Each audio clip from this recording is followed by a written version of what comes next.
Hello and welcome to Sunday's episode of the Terrace Scottish Football Podcast. I am your host, Craig Fowler, and we're breaking up the Scottish Premiership review once again, but it's not 3 and 3 this time, it's 2 and 4. So tomorrow I'm going to be joined by Craig Anderson to get through the rest of the games, and hopefully as well, Gary Cocker will join me to cover the Dundee Rangers match, which is taking place on Sunday.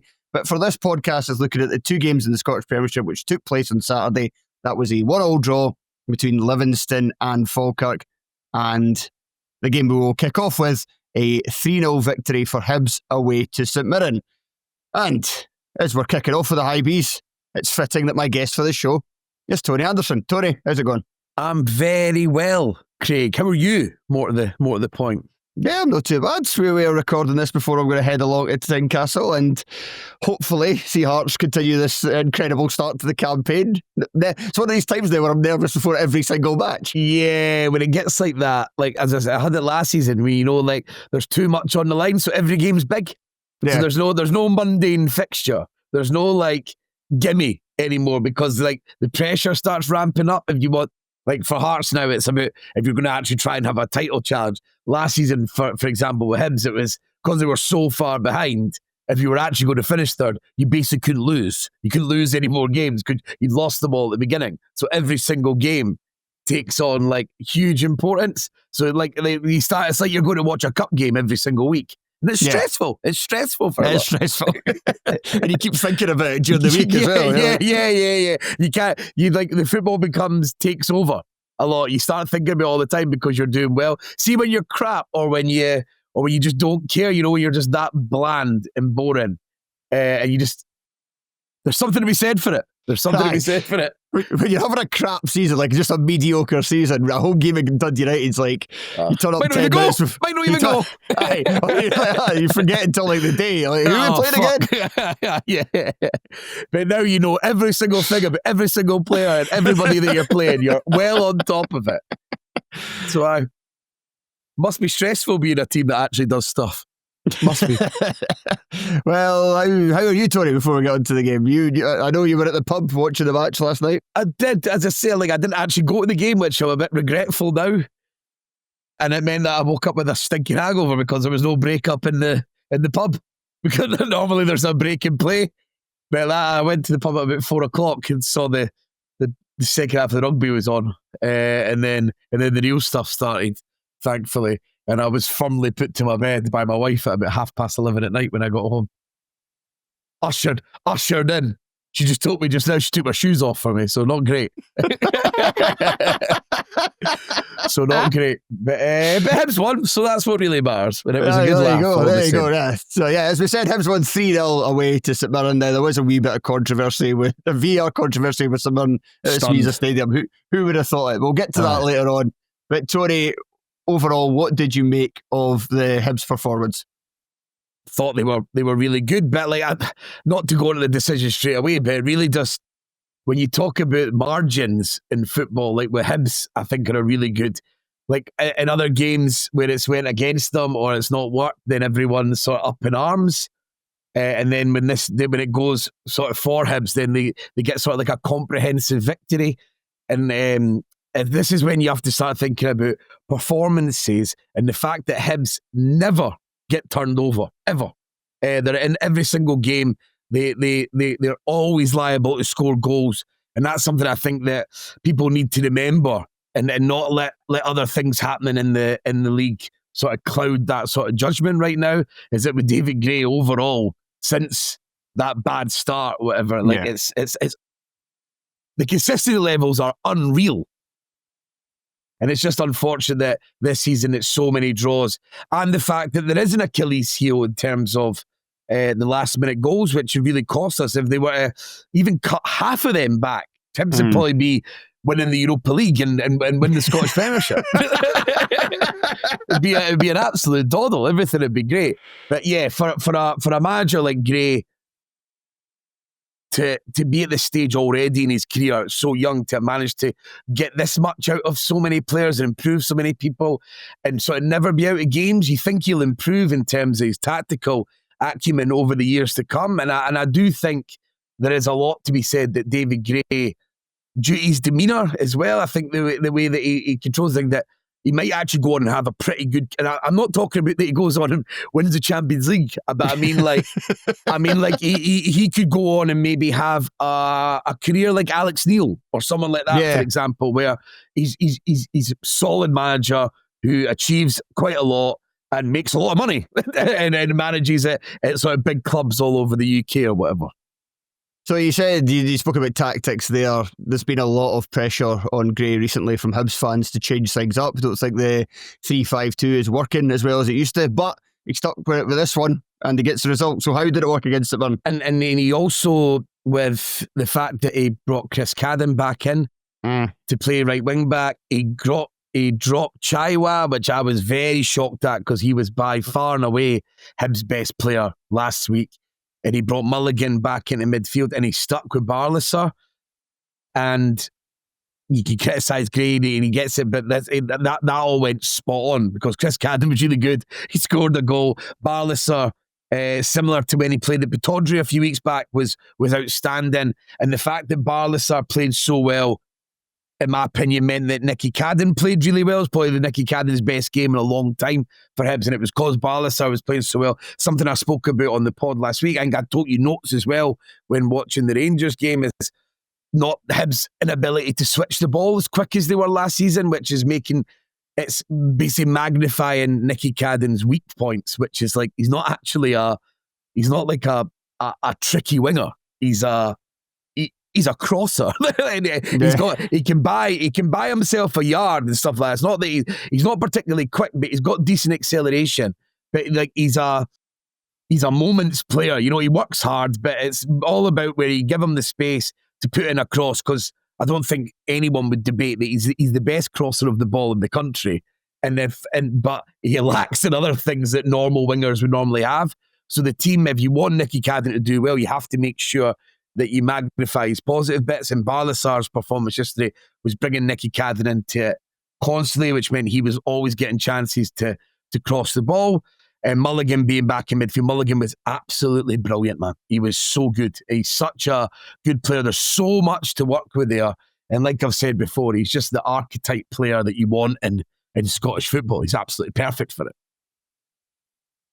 So is there anything else to say on Hibs before we move to St Mirren? Salinger in goals, what a difference he's made. But he's a proper good goalkeeper. His distribution's brilliant, which you mentioned before. But he made some massive saves in this one, like for Bacchus for the header. It was about 4 yards out. It's a huge save in huge moments. But there's not the blind panic like there was with Smith. Smith done a really good job for him. So I don't want to criticise, but I was always of the point that Smith wasn't a particularly good goalkeeper. It was a guy going through good form who still made errors, but because the team was so good, got away with them quite a lot. And because his mum was sound. and again, and having him as backup is great, but there was never a doubt in my mind that you could improve on Smith.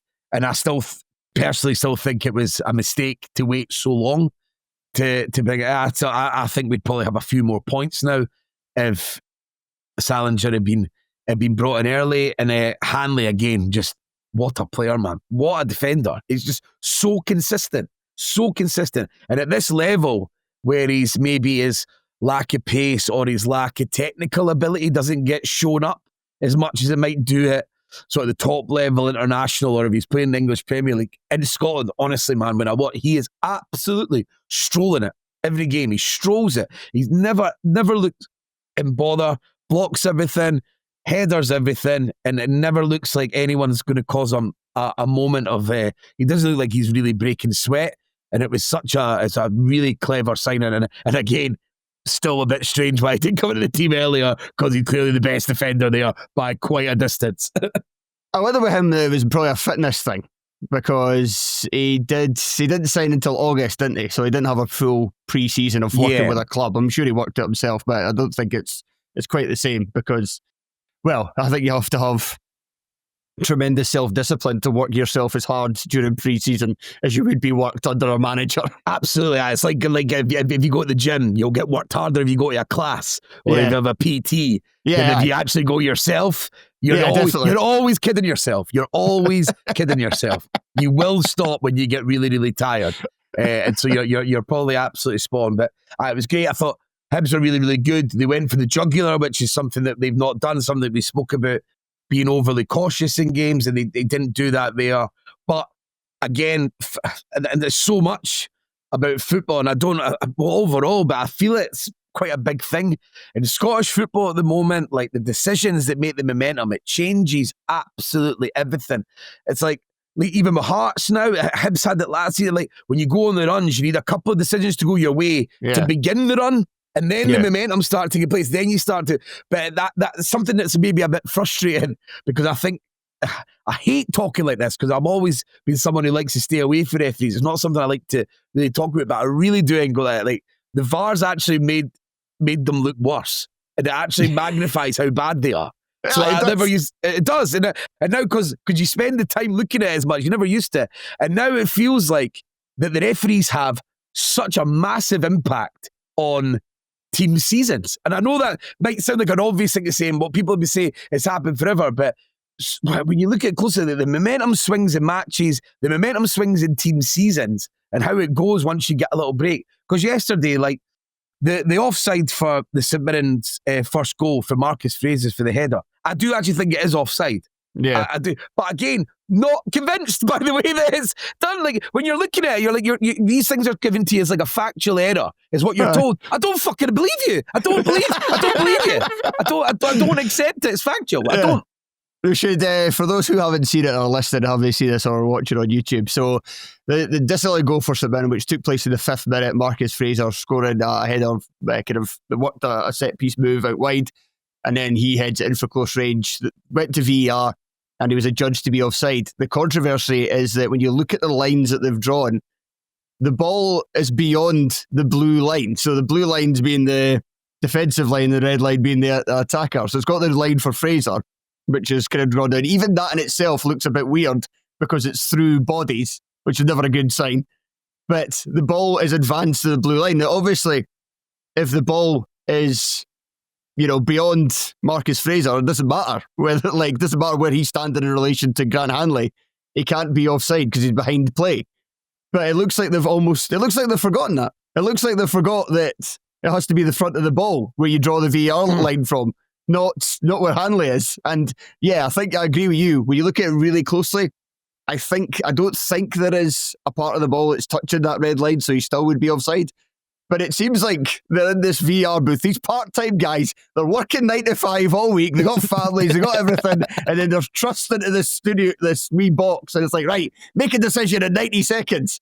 And they've actually, I think in this case, they've actually forgot to check. Yeah. Oh wait, is he behind play? I just don't believe these things are factual. I don't think it's used correctly quite a lot. Like with the Hibs game, with the Livingston one, like I still don't know. And I'm sure like there's a lot of things that people like show you and talk about it with that offside that maybe it was, but you're never ultimately convinced a lot of the time. And again, the same with last night. And this is the problem, is that it's every single week there's a problem.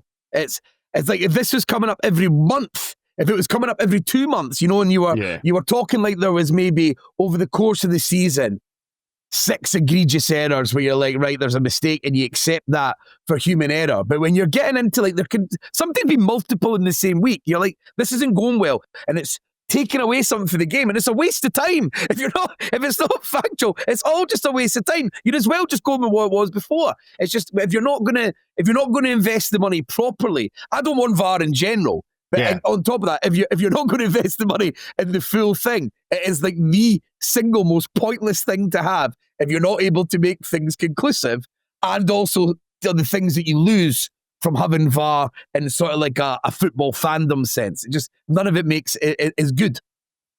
So before we move on, what did you make of St Mirren? I was hoping before the game that there'd be a bit of the Lord Mayor's show after the game last week, which is something I was hoping for.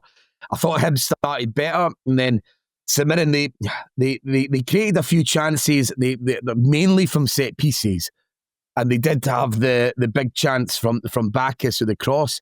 But outside that, it did look like they were coming off a big moment. It looked like they'd played in Europe during the week. It had that sort of feel to it. They didn't look like they were bang at it. And a team like St Mirren, you really notice that when they're not at it, because they're so often like the most aggressive, in-your-face team. And when you lose a bit of that, but again, I said those a couple of decisions, like the things about those decisions as well, it was nothing to do with Hibs. This is what I was saying. It's like, even if the decisions are correct, you've still got away with one, because it's not a deliberate thing that Indaloo's offside, that you're talking, it's like an inch.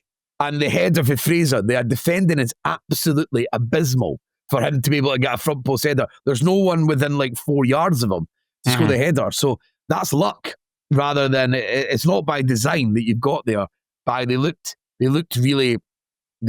pretty tired, and they just, Mandron couldn't really get in the game. They weren't able to fit in again just because he had such a big day last week. I don't want to overly criticise, because this is what happens. I'm so used to seeing it. You'll be so used to seeing it as a Hearts fan after these big wins or big moments, win derbies or beat the Old Firm. I would say I saw it with Hearts after the Celtic game. Then we played against St Mirren. I think there was a bit of kind of, not just physical tiredness, but emotional tiredness as well. You have those big highs, and then it's kind of just very difficult to kind of maintain that. Now for the mundane playing Hibs on a Saturday night, it's not really the same as having your kids on the pitch when you've won a semi-final, and you're going into a final that you actually have a chance of actually doing something. And they missed Gogic in terms of his control of the defence. You could see the difference. Hibs were able to find so many more gaps, so many more of like Nicky Cadden's crosses, for example. Were fine. Even the goal that his brother scored, that's a poor cross. Mm-hmm. And Bowie makes something of it. But again, because St Mirren are just not right at it, that even when you're putting poor balls in, we get numbers in the box, they're not set properly, the ball's just bouncing about, and Hibs were able to create so many moments. And then ultimately Hibs could have actually won by more. And it's a shame that the international break comes the second that there seems to be a bit of men, but hopefully that's, I think that the worm is turned and Hibs will be good, and Hibs will win a lot of games and get a lot of points. But what matters is when the Hearts start faltering, and then we can have a real season. All right, cheers. Right, let's move on to the second game on Saturday, and that was Falkirk 1, Livingston 1. Falkirk took the lead early on in the game through a Brian Graham penalty, and it looks like they were going to finally get that Livingston hoodoo off their backs. But no, Danny Wilson in the 89th minute popping up for the visitors to ensure a share of the spoils. A 1-1 draw, maybe about the deserved the right result. Maybe just Did you about. go with this? Did you went this? Yeah, okay. I went along to the Falkirk Stadium because I thought, well, instead of just watching the telly, let's get a proper feel for the match. You're a Scottish football personality. Why not? Why not get around? Why not see what's going on around the country in terms of the football? And also getting out of the house, get a bit of exercise. Like it's a long walk to Falkirk High. Get a bit of exercise, have a pie, sit down, watch a football match. But it's not the best of games, it has to be said. And the big reason for that was that, and it's what cost Falkirk the game. Like there was some of their build-up play was very nice, and they had loads of opportunities around the final third in which to create clear-cut chances, and didn't do it. Like, they did have, one or two kind of opportunities other than the goal, and I think they had better chances overall than Livingston, but what was really frustrating was the number of times that, like, Calvin Miller, he was particularly bad for it, but Calvin Miller, like Kyrell Wilson, Ethan Williams to a lesser extent, he was probably the kind of best out of the three in terms of his decision-making. But they would get the ball, kind of charge the Livingston backline, somebody would make a run, and you're like, right, pass it. And then hold on to it, and hold on to it, and hold on to it. And then eventually, like, crowded out or taken off them, or like hitting a shot off of somebody's legs. The most young English wingers you've ever seen in your life. Like they're the archetype, exactly what you're describing there. They scamper, they're really quick, they look so fit, so athletic, have a really good touch, really skillful. But like you're saying, like the decision making is where you see where they're a young player who's not played a lot of real football, essentially. I was concerned for Falkirk. I'd also had Falkirk on my coupon, so I've actually I've refused to look at the rest of the results in case they were the only team to let me down. Because I did actually think when Livingston were about to take that free kick, I was like, I wonder if I'll just check the cash out here. And I was like, nah, I don't believe in the cash out. I'm not looking. And then immediately they scored. And then I'm like, well, I'm not going to check and see how fucking, I can't remember that, because Salford was one of them. I'm not going to check and see how they got on. I'm not going to bother. Just let it, it's dead. Cooper's dead now. Just there's no need in beating myself up any further. But I did have concern for Livy, even as early as like the 40th minute, because it was very kind of routine home win up until that point. Mm-hmm. They were 1-0 up. They were the better team. They looked more likely to add to the scoring. And then the last 5 minutes of the half, Livy had a kind of couple of, like, not necessarily chances, but opportunities around the penalty area, looked a wee bit dangerous. And I thought, Falkirk aren't going to keep this up for the 90 minutes, and Livingston are going to come back into this. And this was the kind of period between Graham scoring and between like about 5 minutes before half time, where the onus was on Falkirk to press home that advantage. But they just really, like I say, they couldn't make the best decision. They constantly just picking the wrong option in attack. And to be fair to kind of the players as well, you could tell that it's just not the same with Brian Graham in there. And I think this was very evident in the first 15 minutes of the second half before he went off. And then it got worse, it has to be said. But they were using him as that target man, that focal point, especially the second half when Livingston were starting to kind of get a bit more territory and Falkirk were looking to hit more in the break. But there was some of these touches that were just not good enough, like ballooning off him. And I was thinking, if it was Ross McKeever there instead, who missed the game through a rib injury, I don't think should be out for too long. Had he been playing instead, his back to goal play is a lot stronger at this level than Graham's. I think Graham at Premiership levels, his best thing about him would be his kind of penalty box instinct. And his noose sort of in and around the box, aye. But I think they did miss McKeever as part of that kind of play in the final third. With those three in behind them. Because the three in behind them, I know the decision making, but I liked a lot of it. I actually when I watched Falkirk, something I really liked was the sort of the variation in their play. Where their build up, they were going direct sometimes. It wasn't like they were sort of wedded, but they go through the lines, they would switch the play. There was some really good ones when there was a big switch, and then Adams nodded it down to who was it? To Wilson, and he got to the byline. There was a lot of that type of play. There was so much variation that meant Livingston were never able to sort of set in and deal with it, because it was always different. You couldn't tactically just a specific way to defend, because they were changing it up all the time. And I was really quite impressed with Falkirk in the first half in the way they're playing. Those three in behind them were good to watch. Miller was, out of all, like you said, with Graham not having it, I felt like Miller was quite good with his back to goal, playing in that central role. I quite like him. He's quite strong. He doesn't look like he's deceivingly strong when the ball gets played into him and he's got his back to goal playing that centre area. I can see why he plays in that role. It does work. But yeah, you'd be frustrated for Falkirk because there was so much good, like you're saying, then when it comes to that last moment, or the cross, or the drilled cross, or if it's a lofted cross, or whatever it is that you're doing, it was never the right one. And they probably could have managed to get out of sight if they really wanted to, and like what they did against Kilmarnock last week, for example. Yeah, no, just go back to the point you made about Miller. I agree as well. He, obviously, when they started this season, he was out wide because that's where he's played for them throughout their journey back to the top flight. And that was kind of looked like the Calvin Miller that we were concerned about going into the season. We've seen him at Premiership level before playing in this position, and we don't think he's good enough. And he was one of the players, a lot of them have adapted really well to the top flight. Henderson, Tate, Henderson's McKeever. mental. Henderson is mental, how well he's adapted. I just did not see it. Did not see it at all. He's really good. He's like a stalwart at the back. It looks like he's played at this level for his whole career when you watch him. He's good on the ball as well. He times it out. I'm really, that's the one that I have to say I'm totally shocked that was just completely wrong about his ability to step up. Well, we were initially right about Miller, but I think he's played well recently when he's been moved into the number 10, and he's one of these ones that I quite like it when it works. When it works, when you move a guy who's normally like a winger into a central area, I'm thinking when Peter Pollitt first had that wee burst at Aberdeen. Yeah. But it was because you're a wide player and then you get moved into this kind of central area, you're kind of happy to take the ball in central areas and charge at the opposing team, which I think is the most dangerous area to do it in. Yeah.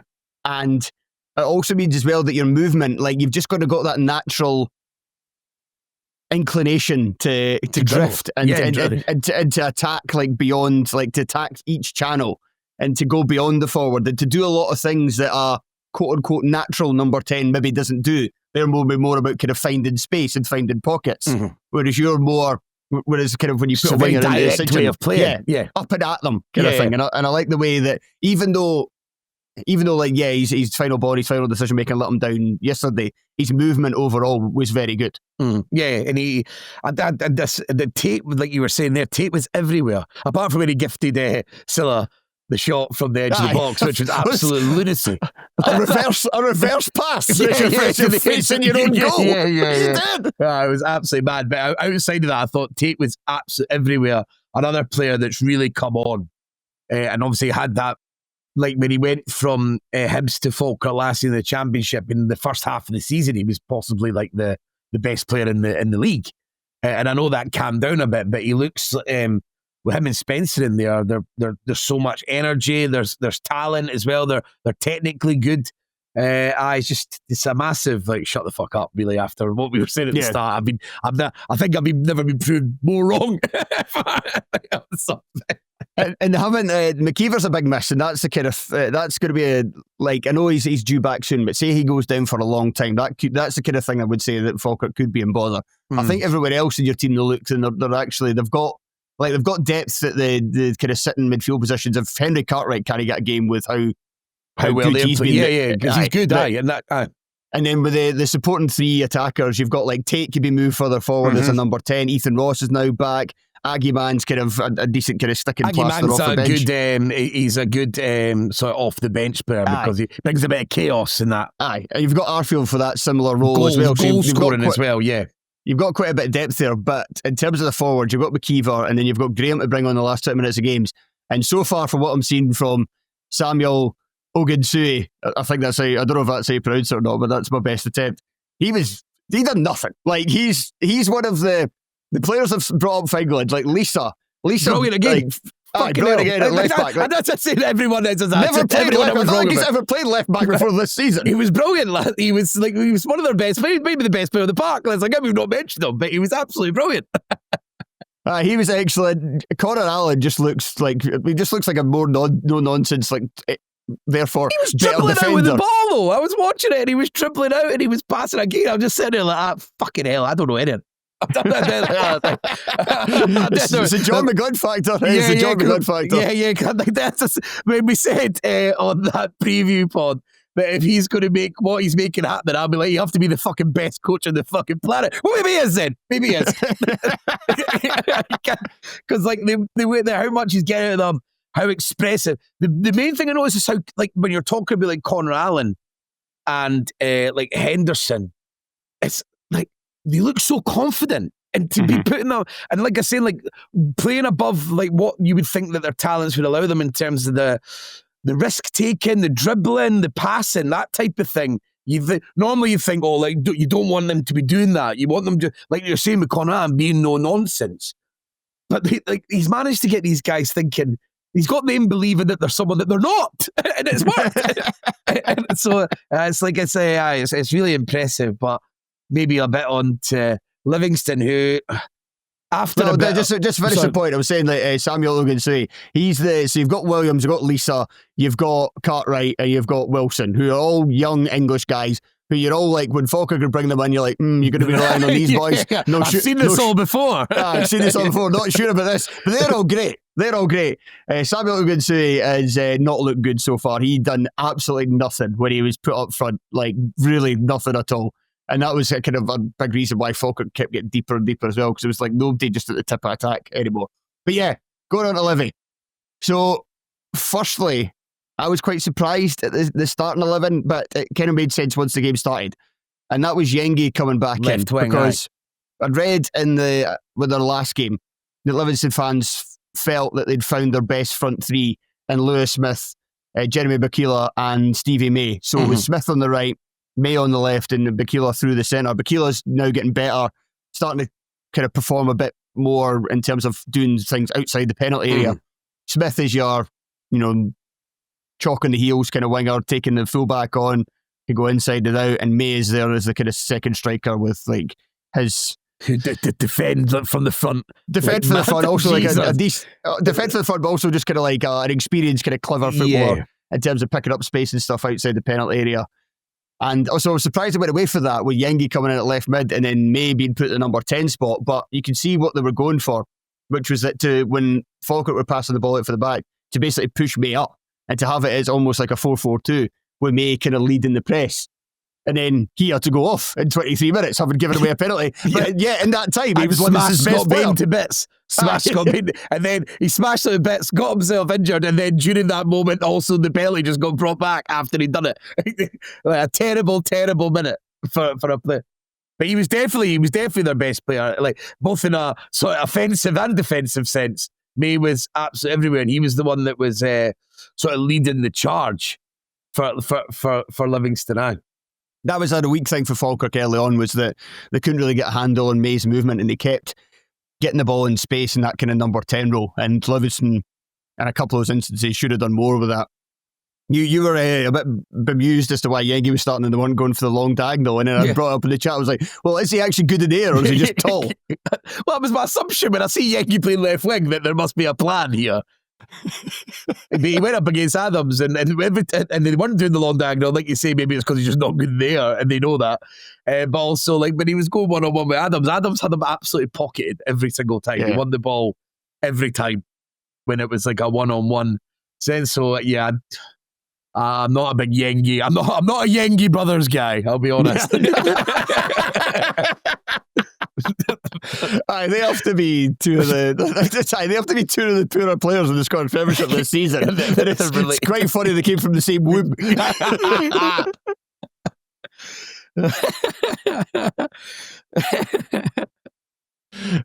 So other things to say about Livy, I think defensively they're looking a bit stronger. So one thing, I would have seen him in flesh in the past, but it would have been a Hearts game where I'm obviously paying more attention to Hearts than anything else. But watching this kind of entire match, it was really appreciation in person how much of a ball magnet that Mo Salah is. Yeah, like you just appreciate more than seeing it on the TV. He just always seems to float to the area where the ball's going. And you're like, how is he in front of them again? Like he's just moving around the park constantly, getting in the way. And I thought he played very well, but. And it's always it's hard to believe that no disrespect to Livingston at all. It seems hard to believe that they were able just to get him. Yeah, I found it weird at the time. There was so many teams that could definitely do with a Mo Salah player, and he's obviously not on loads of money, or he wouldn't be a Livingston, so he would have been easy to talk to him. You know what I mean? If he's even persuaded to go in the newly promoted team, who are extremely unfashionable as well in terms of like a football club. It sounds like in my head, was that his only offer? Because surely he would have went somewhere else. I don't mean that. And that sounds very rude, but it's true. Yeah, it's true. And he also could have stayed at Dundee, but I think he maybe had a 5-minute conversation with Stephen Presley. Yeah, he fell asleep. Felt so demotivated as the conversation goes on. Since Stump just wants to go to bed, depressed. I think Livingston have improved in defence though. So obviously they kind of went to bits a bit after McGowan suffered his illness, and I'm not sure when he's back yet. He lost a lot of weight. Struggled without him. It's taken them till recently to sort of get together without him being there and sort of learn to live without him. Because, but the big part is that we thought that the reason Livingston would be all right was simply because Wilson and McGowan would be the stalwart defence, and they wouldn't lose tons of goals. But when you watch them normally, they give up tons of chances. Tons. Yeah. Aye, so there was Wilson alongside Shane Blaney, obviously was the working. Shane Blaney's not very good at this level. We've seen that before.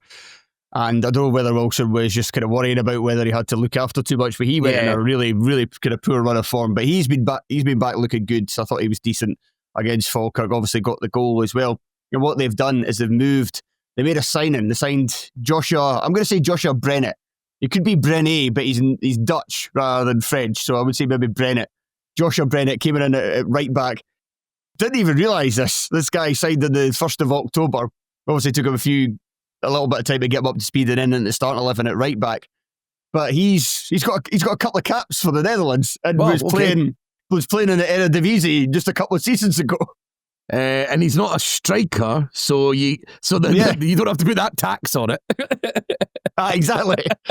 He's I wasn't too sure about him defensively yesterday, but going forward, there's a Netherlands international fullback playing for Livingston. Okay, yes, fine. Okay, fine.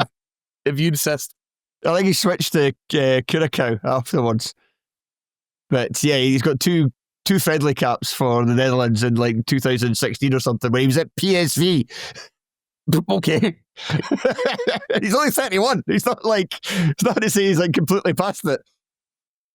He was quite good at like driving forward with the ball at times and kind of drifting inside, and always like when somebody with a backline does that. It's especially kind of attacks a central area, and then you can see the opposing team's kind of defensive discipline kind of being tested in those moments. It's like, right, okay, we weren't expecting him to do this. What do we do now? Defensively, I wasn't too sure. Sometimes I thought, well, he's got the better of him, but what his presence means is that Daniel Finlayson has now come in at centre half, moved from right back to centre half, and I thought he was good. He looks a lot more strong and steady than Blaney did, and I think he's going to be a good stopgap until McGowan. Hopefully, if McGowan does manage to get over his the kind of recovery he's on, very and scary come back. stuff when you're reading that. Very scary. Just how things can just change in a second, essentially. Yeah, there was McGowan, for those who don't know, he was on a podcast talking about it. He was basically had a cellulitis, but it kind of got so bad that there was possibility of developing sepsis and developing gangrene, and he had to get this kind of abscess taken out, and there was like literally talk of the doctor saying, if this doesn't work, we might have to amputate your leg. So yeah, and he lost 7 kilos in weight, so he's obviously going to have to build that back. And he'll still be better than Shane Blaney. Fucking hell. Probably. Be better than Shane Blaney for his hospital bed. Sorry, Shane Blaney. The jokes are too easy. The jokes are too easy. I'm sorry. That was too easy a joke. But I thought all the Livingston backline had their moments in this game, because Christian Montano, especially late, was very good at driving forward and getting Falkirk on the back foot. And then obviously, squad game these days. This is why you signed Graham Carey. Just bring him on. Last 15 minutes. Great ball into the penalty area. Boom. One each. And they scored the penalty last week. It's just like, I think as well, when there's a team like Livingston and you're obviously going to be under the cosh a lot of the time, and you can't maybe carry a player like that who's not really maybe fit enough to play in the role. He's not quick enough to play wide and ball carry, which is what you're going to need from him. But I always think with teams like that, you should bring in the elder statesmen who've got like a bit of class and a bit of ability to use exactly the way that they're using it, because you can't get the ones that are that good who are at an age where you can use them, because they'll play for better teams. And you also can't carry the ones like him that are old to play in 90 minutes. So you have to have that bit of quality that you can just use at the right time, as you're saying, for set pieces or long range shots or like a curled cross or whatever that can create the goal. So it was a smart bit of business, I think, getting Carey in. I think that'll do us. Let's say 40 minutes on 2 football matches. Jesus Christ. Falkirk, we spoke a lot about them. People say we hate them. I wasn't paying attention. I don't watch lower league football, really. I'm sorry. We thought we knew the top flight. We thought they knew to survive. You have to sign loads of experienced players and not stick with guys who are good for you in League One. But what do we know? Fuck all. You've got John McGlynn. He's fucking Pep Guardiola. So what do I fucking kid? Right, Tony, thank you very much for joining me. Cheers, mate. My pleasure. And thank you to everybody for listening. As I said, we'll be back tomorrow with myself, Craig Anderson and Gary Cocker. Those will be split though, just be myself and Gary. That'll either be at the very start of the podcast or at the very end, depending on how crap Dundee Rangers is. But tune in when that comes out. It'll certainly be, I can show you one thing, Dundee will be defending. That's all we fucking do. Grin. Do something. That's what I mean for Livingston as well. I worry about Dundee, because Livingston, when they were getting beat like 4-0 off Hibs, and I was thinking, oh, maybe they're absolutely pissed, they're just going to get flooded by everyone and not be able to do anything. But now they look like they're picking up, they're scoring last minute goals, they're staying in games.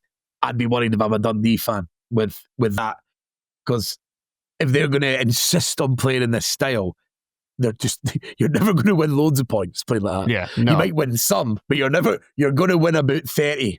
So if there's other competent teams around you, you might be in serious bother. Or try and score. You could do that as well. Novel idea. Got one of the best strikers in the country, so maybe try and use them. I don't know. Right. Until next time, goodbye.